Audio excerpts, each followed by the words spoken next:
probably got a couple. The first one would be when Inglis moved to Riverside and we had lot 1 through the ring, which was a huge deal. You couldn't fight your way through the grounds, trying to find your owners, just getting people, getting everything done. Huge amount of pressure to have the first lot sold, and we had a beautiful filly, Redoutes filly, out of a real princess, knocked down for 550,000 with that full auditorium. Fantastic. It's so important to get these results for your clients, and you have some great stories about how much it matters to clients getting a good sales result. That client was one of our New Zealand clients.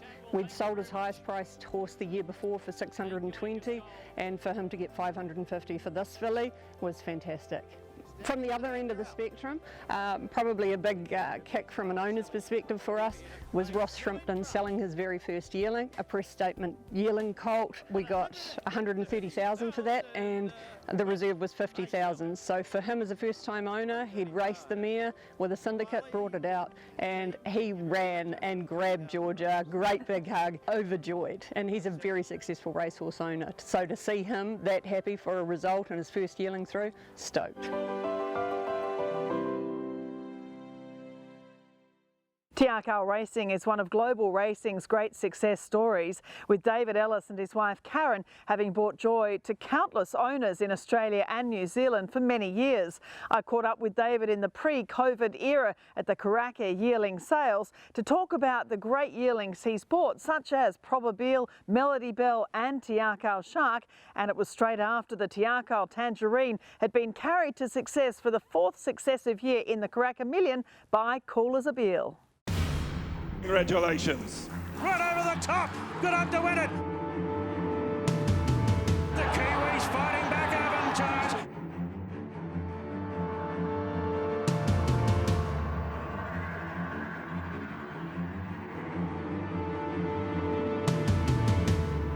It's still Probabeel in front, Raby Blossom, then Akau. They're going to do it again. David, well, firstly, congratulations. 4 Karaka Millions winners in a row, the 2-year-old race. I mean, that's an extraordinary effort, not just in New Zealand or Australasia, but on a global scale. Yeah, it's pretty exciting, isn't it? It gave me a big thrill. I found the whole thing quite emotional, and it's a result of a lot of hard work by a lot of people that are in my team, and I was just so proud of them all because we've all done our job. I've bought them, Jamie's trained them, and the wonderful team of staff that we have that look after them, they've done their job too, so it was a great team effort. And take us through the preparation of Probabeel. I mean, from the fall of Hammer, it's a huge process, isn't it? Even to get them back a year later winning a race, let alone several years down the track. What is the process you go through once they leave the sales ring?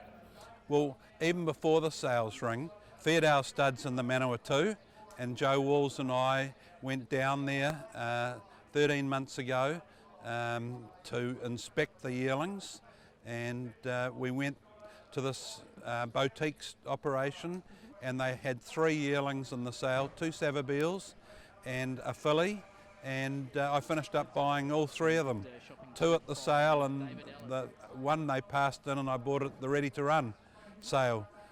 So you then inspect them, you rate them, you go back and see them a second and third time, and then you buy them and they come back to the farm where they're broken in at Akau stud, and when they're ready we send them to the stable, and we like to educate them early, particularly the colts, keep them busy, keep them, we've got a stable at Matamata that is restricted to only colts, so fillies never go within 100 metres of the barn, and then when we trialled this horse we were getting pretty excited. He probably should be unbeaten, but he is a pretty exciting colt that'll be racing in Australia in the next 6 months for certain. To get them to that, as I said, obviously the team effort, but also just the expertise to get a 2-year-old to stand up at all, but you know, year in, year out to have these 2-year-olds getting out and racing so early. Yep, you've got to have people that really know what they're doing, educating them, riding them.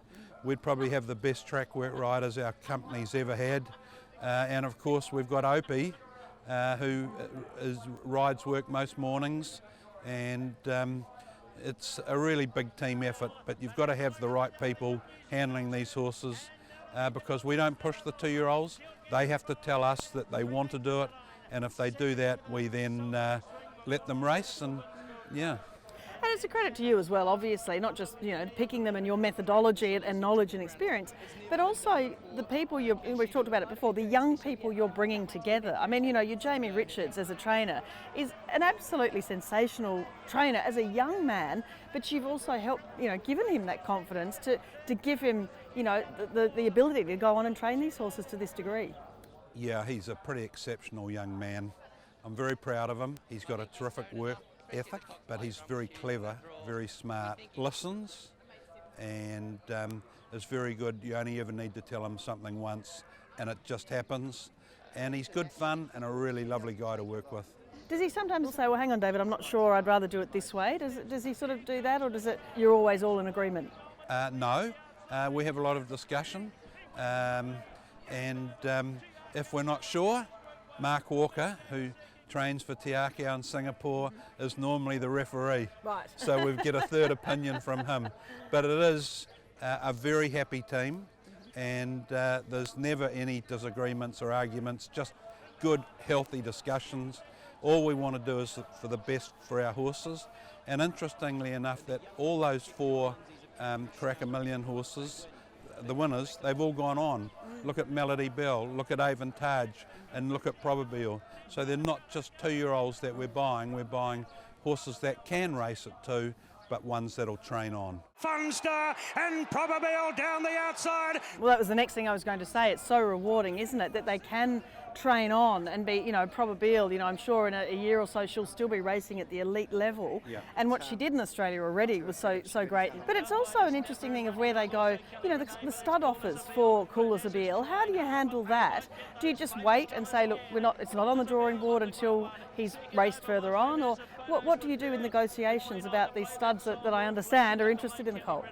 Well, currently Te Akau Racing has 7 stallions at stud, and every one is different, and we're happy to talk to any stud if they're interested, and whether we keep the horse till he finishes racing or whether we do something now simply depends on the money that's on the table and what's best for the horse and what's best for my owners. And the owners themselves, you do obviously have new owners all the time, don't you? You need to keep replenishing owners. You have a lot of loyal owners, but is it still, still the interest and new people that are wanting to get involved with Te Akau and with racing in general? Yes, there is. We normally average 100 brand new owners each year. We've got about 900 owners at present, and a lot of them reinvest each year with us.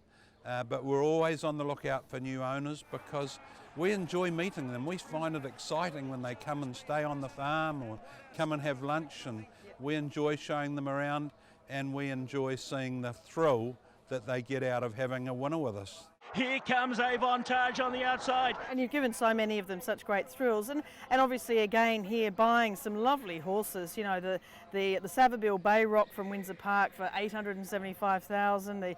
The Thoroughbreds Magic Dancer from Waikato, $800,000. You do buy from the very best farms, don't you? You really know who can produce the really good horses too. Yep, the farms that we buy off have over the last 50 years left, some of the best horses in the world.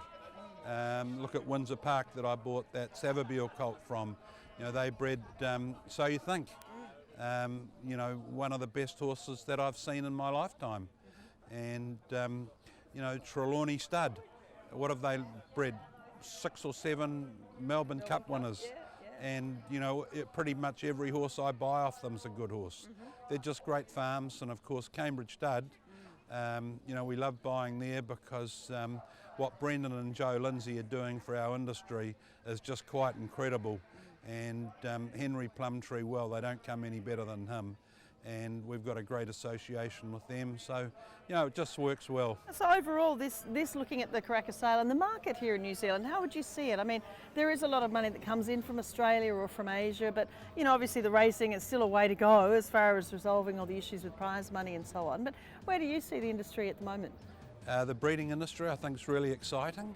I think that there's a lot of new sires here, some of which will make the grade, some of which will be disappointing, but definitely they've left pretty attractive athletic types.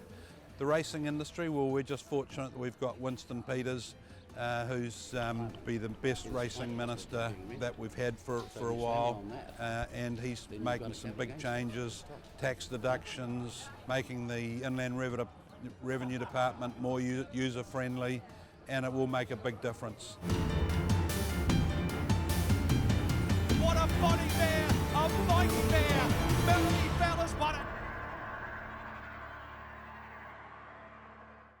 And looking forward to all the Te Akau stars being back for the spring very soon. Coming up on Bred to Win, Australian Turf Club media manager Bred To Win in Arrowfield Studs, the horse who made you love racing.